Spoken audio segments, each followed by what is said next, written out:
in the windswept plains of the Mongolian steppe, where the sky stretches endlessly and winter claws deep into the bones of the land, a boy was born into chaos. His name was Temujin. His birth marked the beginning of a storm that would shake continents and carve his name into the marrow of history. This is not merely the story of a man.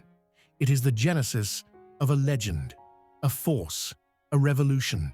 Temujin was born in 1162, near the banks of the Onon River, among the remote and unforgiving highlands of northeastern Mongolia. His family belonged to the Borjigin clan, a respected lineage but far from the most powerful. His birth came at a time of intense tribal warfare and instability. The steppes were fragmented. Dozens of tribes and confederations, such as the Tatars, Merkits, Naimans, and Kerit, vied for grazing land, livestock, and influence. There were no borders, no peace, only shifting alliances and betrayal. Mongols believed in omens. It is said that Temujin emerged from his mother's womb clutching a blood clot, a sign of destiny as a great warrior. Whether fact or folklore, it shaped how others viewed him from the beginning. His name, Temujin, was given in honor of a Tatar warrior his father had recently captured. Temujin's father, Yasuge, was a minor chieftain who had built a fragile web of alliances. He led with caution but ambition.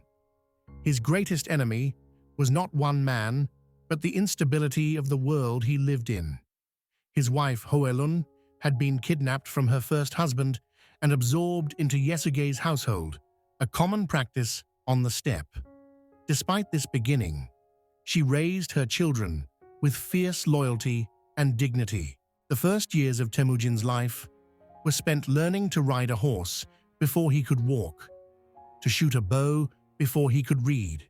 He was surrounded by vast skies, herds of animals, and the ever-present threat of tribal attack. Life was survival, and every lesson was written in pain or blood. In 1171, when Temujin was just 9 years old, his father, Yasuge, was poisoned by the Tatars during a diplomatic journey. Temujin, who had been staying with the family of his future bride, Berti, was suddenly summoned back. Yasuge's death caused an immediate collapse in power.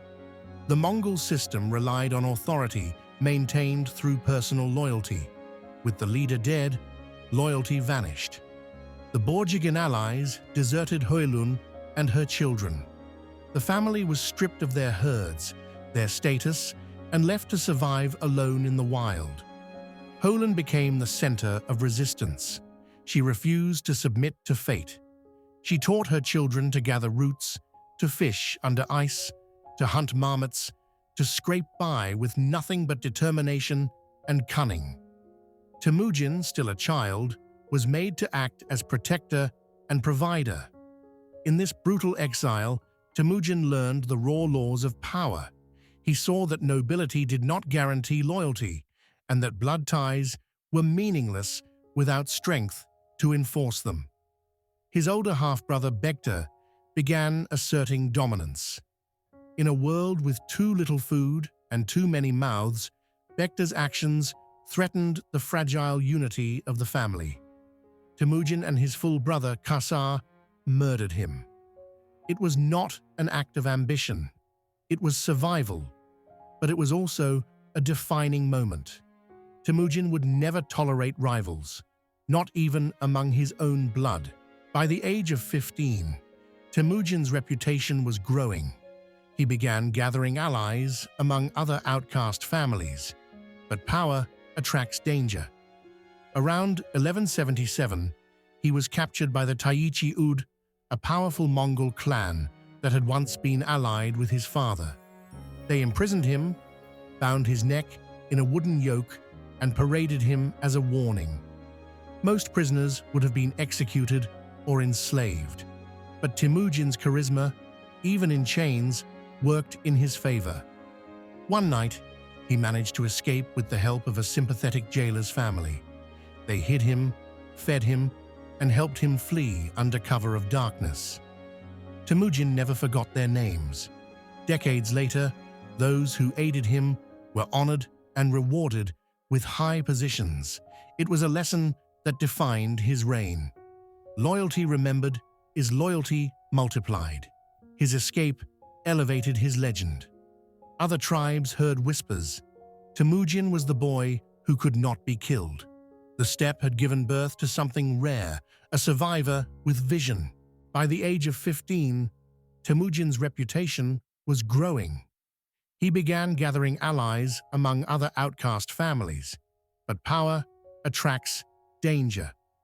Around 1177, he was captured by the Taichi Ud, a powerful Mongol clan that had once been allied with his father.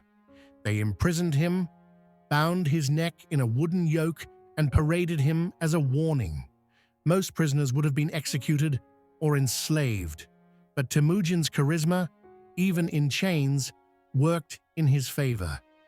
One night he managed to escape with the help of a sympathetic jailer's family. They hid him, fed him, and helped him flee under cover of darkness. Temujin never forgot their names. Decades later, those who aided him were honored and rewarded with high positions. It was a lesson that defined his reign. Loyalty remembered is loyalty multiplied. His escape elevated his legend. Other tribes heard whispers. Temujin was the boy who could not be killed. The steppe had given birth to something rare, a survivor with vision. In his late teens, Temujin returned to claim Berta, his promised bride from the Ongirat tribe. Their marriage solidified an alliance and gave him new footing among the tribes. But soon after, calamity struck. Berta was abducted by the Merkits, seeking revenge for Yesugei's earlier theft of Hoelun. It was both personal and political. Temujin, still without a large army, turned to allies, his blood brother Jamuka and Togrul, Khan of the Kherate. Together, they led a swift campaign to the Merkit encampment and rescued Berta. The rescue was not just a victory of love, it was Temujin's first coalition war. He had commanded loyalty, he had led in battle, and he had recovered his honor. Shortly afterward, Berta gave birth to a son, Yochi, but the timing of her captivity cast doubts. Whispers spread. Still, Temujin acknowledged Yochi as his own. It was a politically necessary decision, but also one that shaped the succession decades later.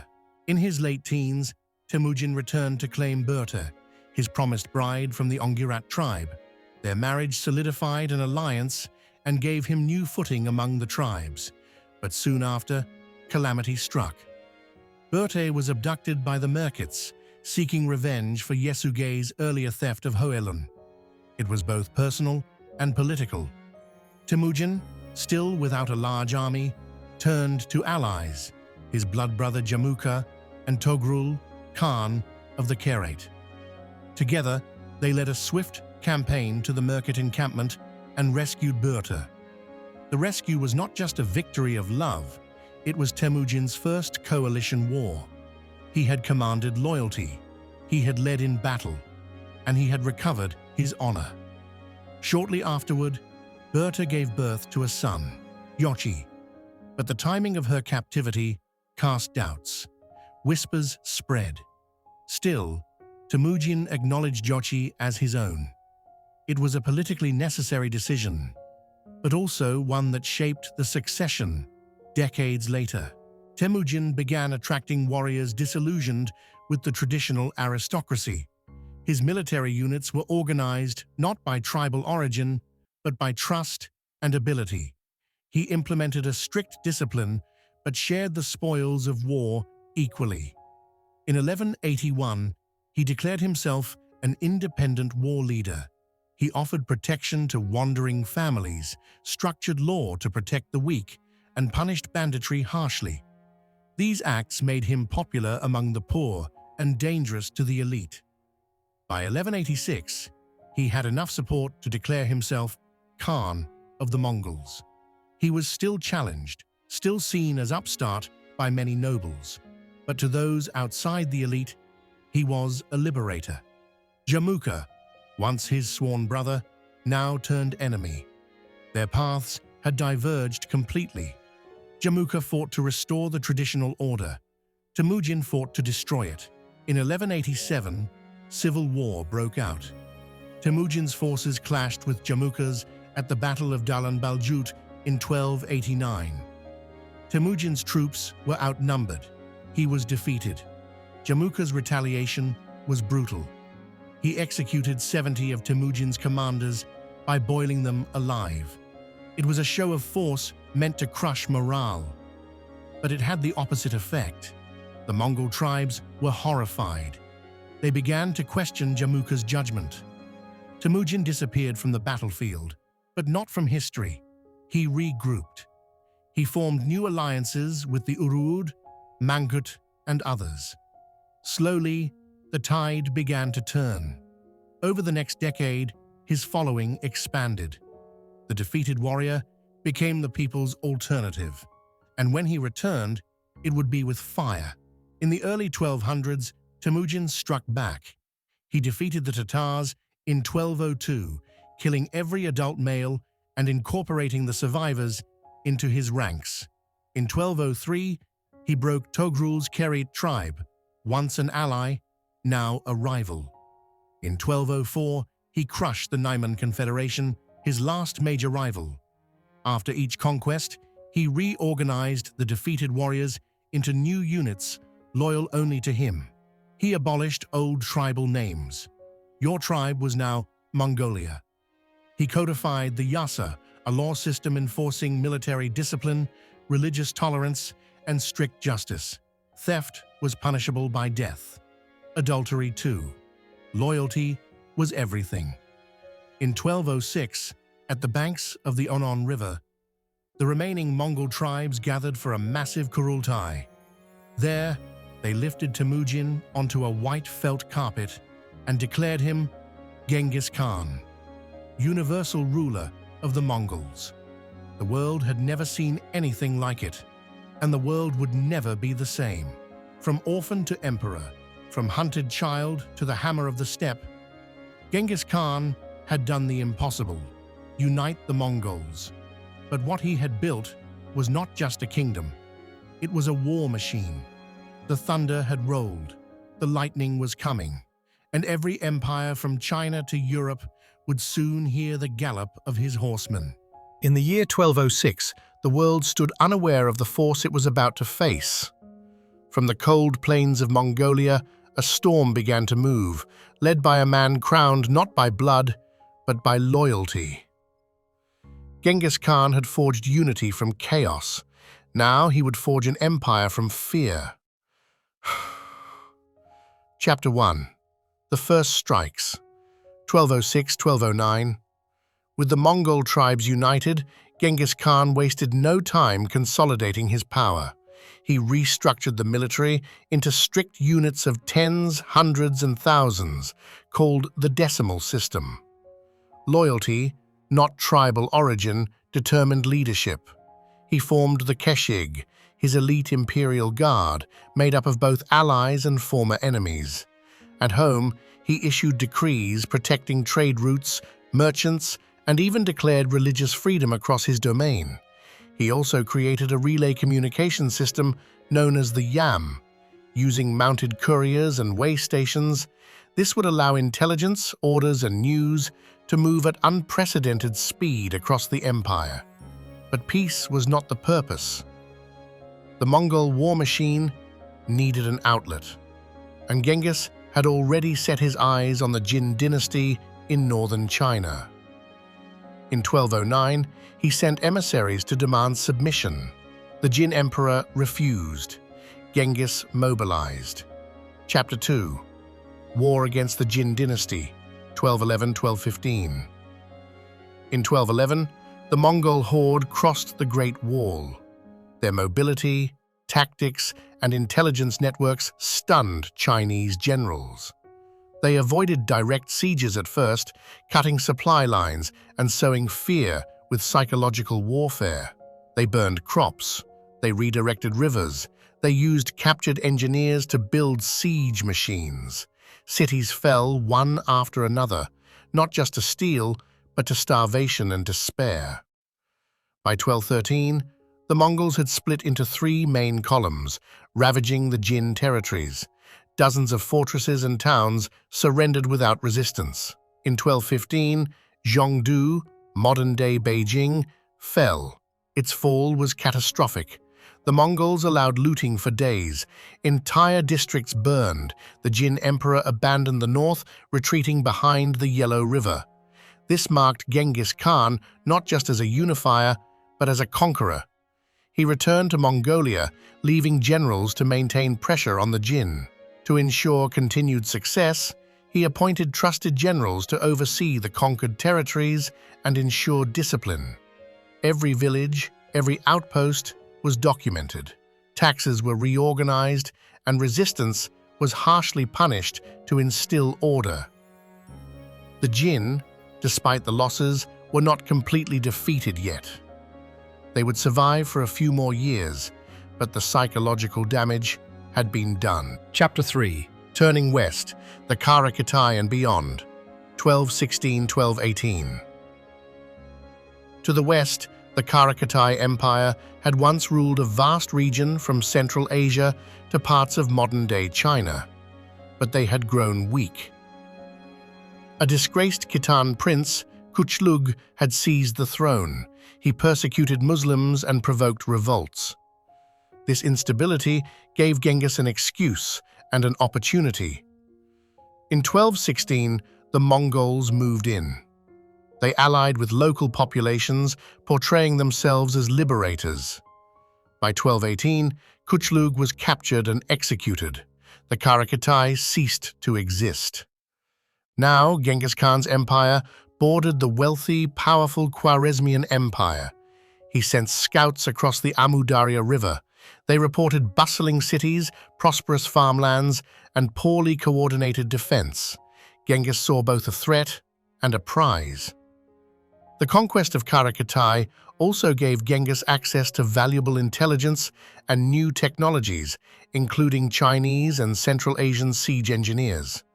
These tools would soon be used against cities far larger than any the Mongols had previously attacked.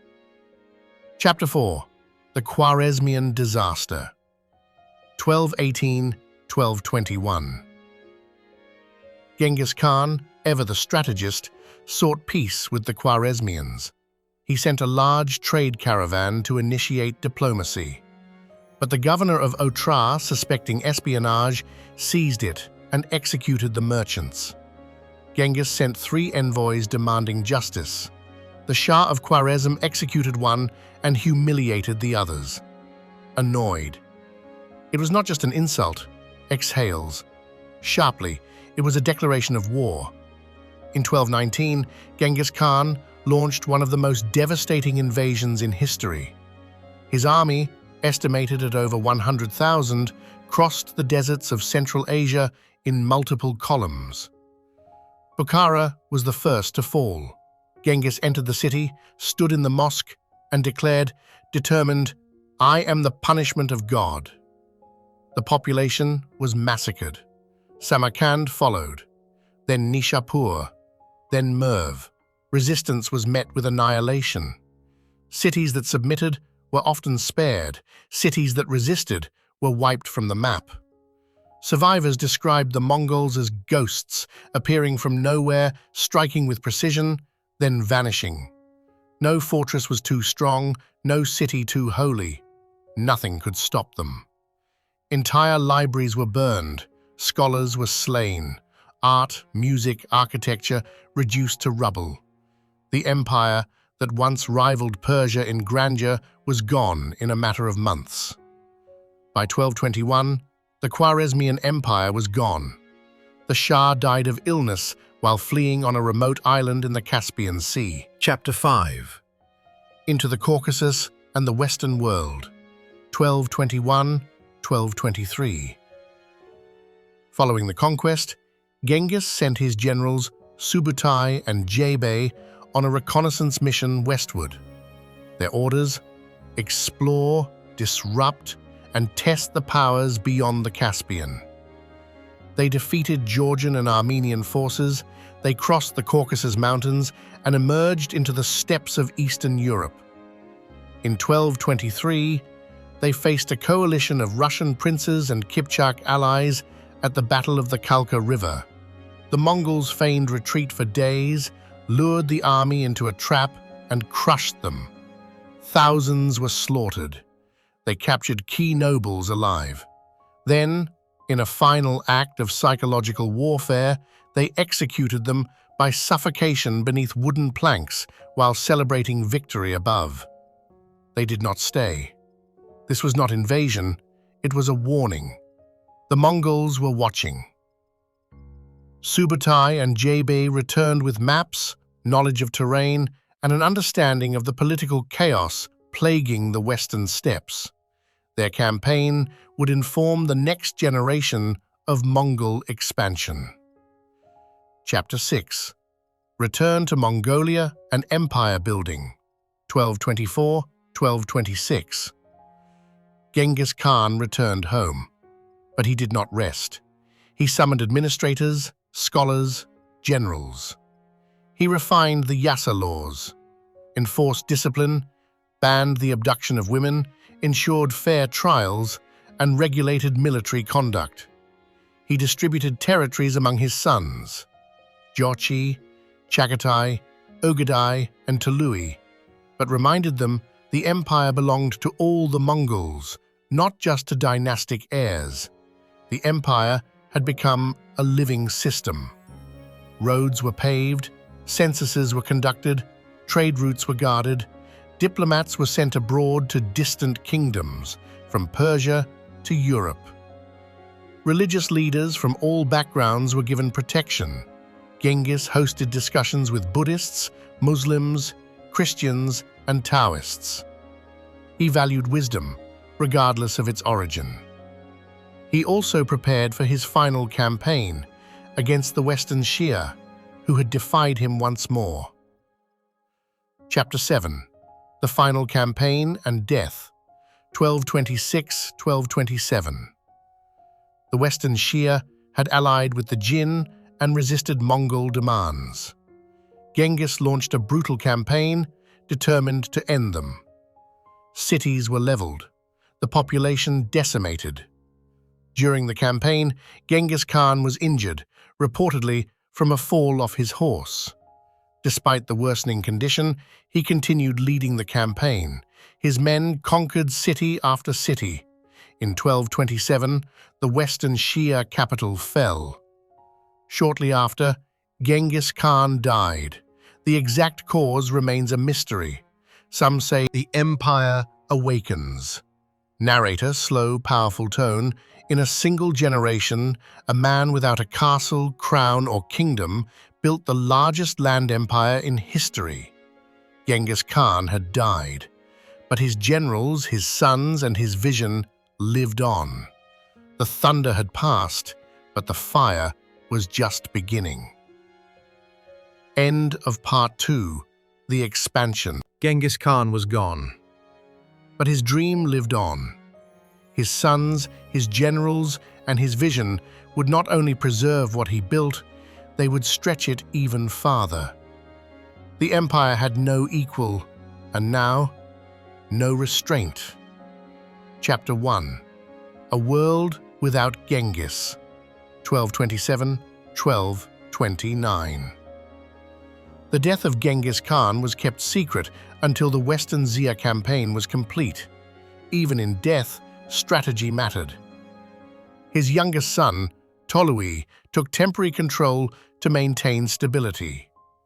The empire mourned in silence. His burial site remains unknown to this day, a fitting mystery for a man who changed the world. Though 4 sons survived him, the succession had already been decided. The third son, Ogadai, was chosen by Genghis himself to inherit the title of Great Khan. In 1229, a grand Kurultai was held. Tribal leaders and generals from across the empire gathered and raised Ögedei on a white felt carpet, proclaiming him the new Khan of Khans. Chapter 2. Consolidation and Order, 1230 to 1235. Ögedei Khan was different from his father. More diplomatic, less impulsive. He believed in structure, cities, and systems. He moved the capital to Karakoram and began constructing a permanent palace, something unthinkable in his father's nomadic worldview. To maintain control, he strengthened the yam courier system and introduced paper currency based on silk and precious metals. But while peace was being forged in the heart of the empire, war still brewed on its borders. The Jin dynasty in northern China, though weakened, still stood. Ögedei led a renewed campaign in 1230. Massive siege engines and southern Song support helped. By 1234, the Jin dynasty collapsed. Northern China now belonged to the Mongols. Chapter 3. The Western Front. Invasion of Europe, 1236 to 1241. While Ögedei ruled the core of the empire, the western expansion was entrusted to a formidable team. Batu Khan, the son of Jochi, and the legendary general Subutai. In 1236, they launched the invasion of the Volga Bulgars and Russian principalities. Cities like Ryazan, Kolomna, and Vladimir were sacked with brutal efficiency. In 1240, Kiev, once a jewel of Eastern Europe, fell. Its churches burned, its population decimated. But the Mongols were not done. In 1241, they pushed into Central Europe. At Legnica, they crushed a Polish-German coalition. At Mohi in Hungary, they obliterated the Hungarian army using feigned retreats and encirclements. Europe stood stunned. The Pope called for prayers. Kings fortified. From the shores of the Yellow Sea to the gates of Vienna, the Mongol Empire cast a shadow over the world. Its leader was dead, but its fury had only just begun. End of Part 3. The legacy continues. With Ögedei Khan dead, the Mongol Empire stood at a crossroads. Princes returned from Europe, councils were held, bloodlines debated. But the empire, vast and fierce, was not done. Its next chapter would be shaped by ambition, betrayal, and the hunger for dominance. Chapter 1. Struggle for Power, 1242 to 1251. After Ögedei's death in 1241, a power vacuum emerged. His widow, Törögene Hatun, assumed the role of regent, the first woman to rule the Mongol Empire in practice. Törögene spent 6 years building support for her son, Guyuk. She replaced officials, forged alliances, and delayed the Kurultai to ensure his succession. In 1246, Guyuk was elected Great Khan, but his reign was short. Harsh, arrogant, and quick to accuse even family of disloyalty, Guyuk alienated powerful allies, including Batu Khan of the West. In 1248, Guyuk died under mysterious circumstances while preparing for conflict with Batu. Some suspected poison, others blamed natural causes. Regardless, the path was clear for a new leader.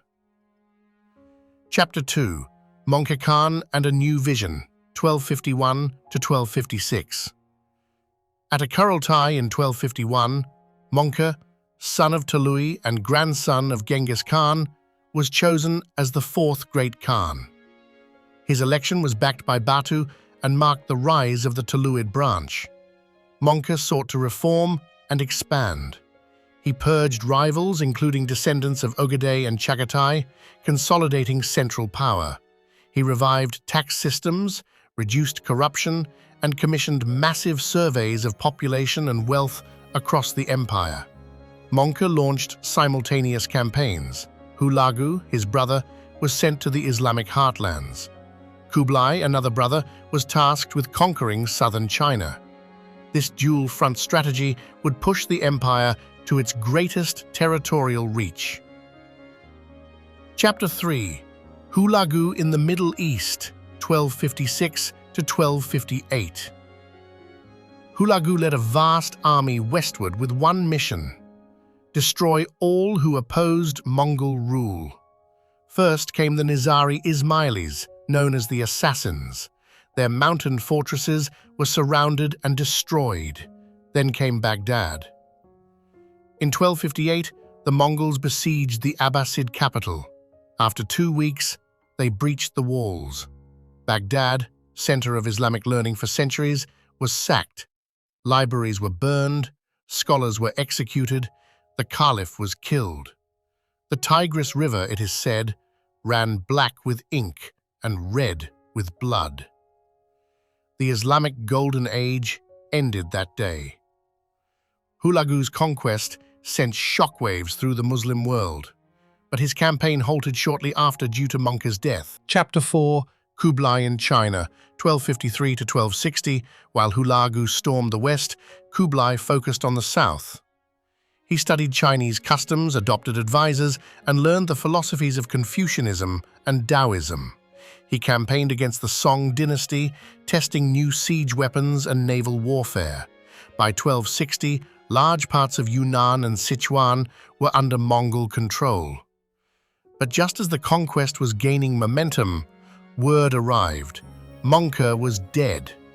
Kublai halted his campaign and raced north. The empire now stood at its peak, from the Pacific coast to the Persian Gulf.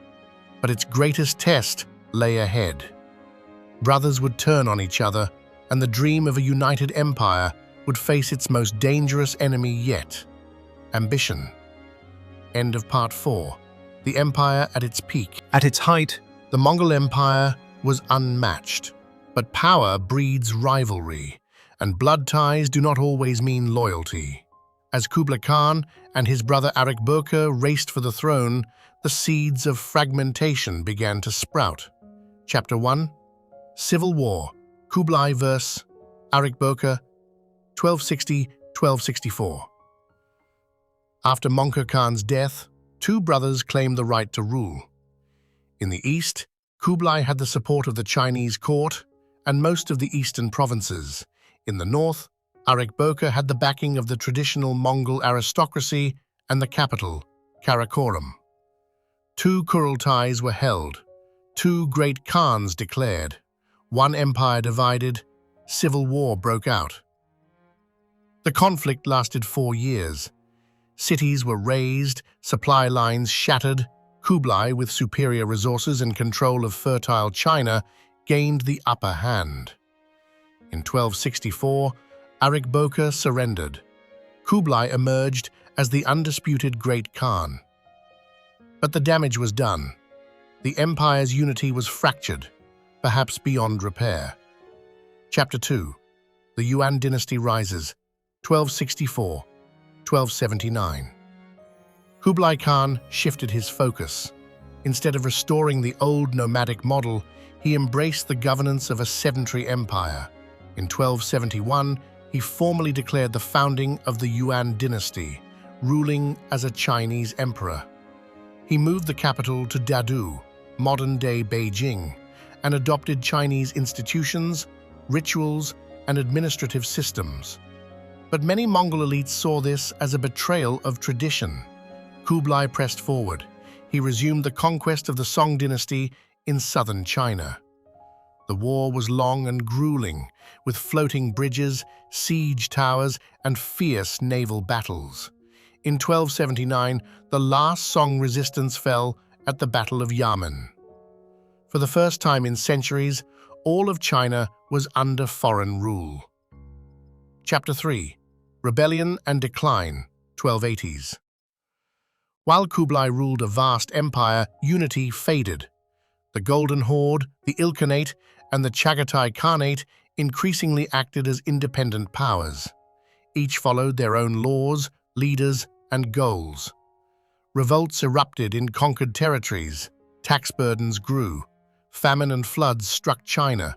Kublai's costly invasions of Japan in 1274 and 1281 Both failed, the latter destroyed by a typhoon the Japanese called kamikaze, or divine wind. In Southeast Asia, campaigns in Vietnam and Java ended in retreat. The myth of Mongol invincibility was fading. Chapter 4. Kublai's last years, 1290–1294. Aging and grieving the loss of his favorite wife and heir, Kublai grew distant. He became more reclusive, indulging in food and drink, gaining significant weight, and relying heavily on Chinese advisors. His final years were marked by internal decay and growing dissent. In 1294, Kublai Khan died. He had ruled for 34 years, longer than any great Khan. He left behind an empire richer, more diverse, but no longer united.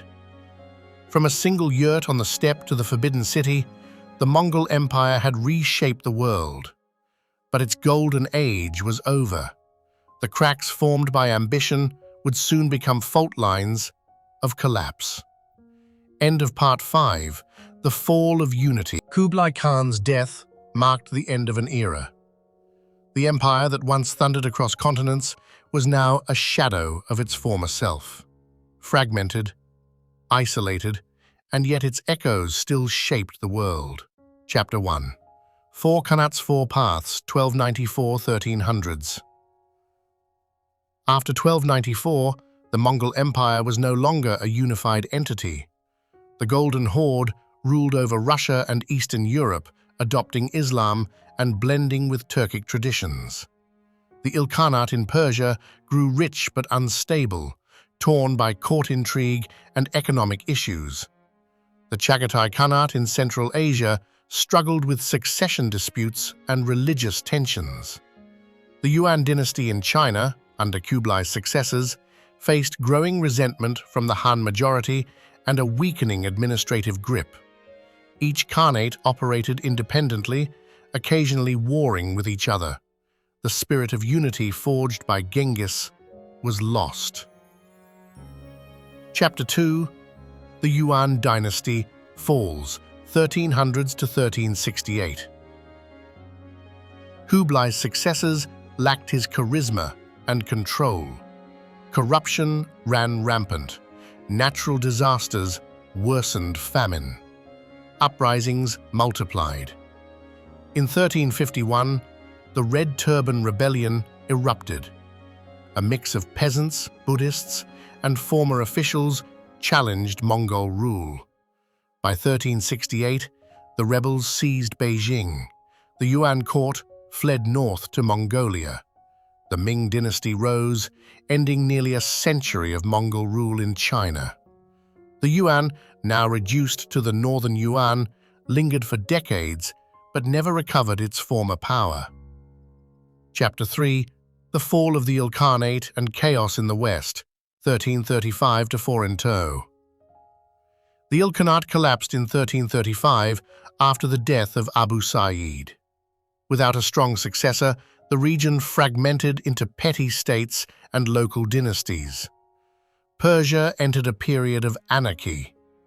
The Mongol name faded as Persian culture reasserted itself. Meanwhile, the Golden Horde fractured as rival Khans battled for control. Plague, civil war, and external threats accelerated its decline. By the end of the 14th century, it was a collection of splintered principalities. Chapter 4. Tamerlane and the Final Flame, 1370 to 1405. In Central Asia, a new figure rose, Tamerlane, Timur, a Turco-Mongol warlord claiming descent from Genghis Khan. From 1370, he built a new empire through brutal campaigns across Persia, India, and the Middle East. Unlike the Khans, Timur was not interested in uniting the old empire. He wanted dominance, glory, and fear. He sacked Delhi, defeated the Ottomans at Ankara, and left destruction in his wake. But his empire, like the Mongol states before it, lacked lasting structure. After his death in 1405, it too began to dissolve. By 1405, the Mongol Empire was gone, but its legacy endured. It had redrawn maps, shifted cultures, and opened roads across continents. Genghis Khan's vision, however brutal, had changed the world, and history would never forget his name. End of Part 6. The Decline and Legacy.